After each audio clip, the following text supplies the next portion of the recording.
Hi guys.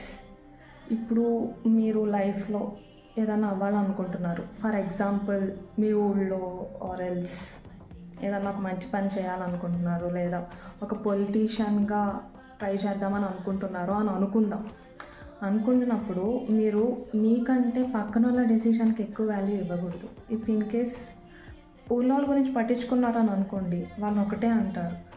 If in case మీరు గెలిచారనుకోండి, అక్కడ teachers గెలిస్తే నేను అప్పుడే చెప్పాను పలానా వాళ్ళ అబ్బాయి ఆర్ పలానా వాళ్ళ అమ్మాయి ఖచ్చితంగా గెలుస్తారని అని చెప్తారు.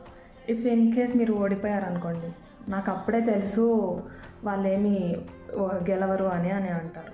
కానీ అప్పుడే తెలుసు అనే మాట అయితే మానరు. అప్పుడే తెలుసు అనే వాళ్ళ గురించి మీరు పట్టించుకొని మీరు డిప్రెషన్లోకి వెళ్ళిపోవటం తప్పితే ఇంకోటి ఉండదు. సో వాళ్ళ గురించి పట్టించుకోవద్దు. మీరు ఏదైనా చేయాలి అనుకుంటే జస్ట్ గో ఫర్ ఇట్. మీ పేరెంట్స్కి హ్యాపీనెస్ ఇస్తే చాలు.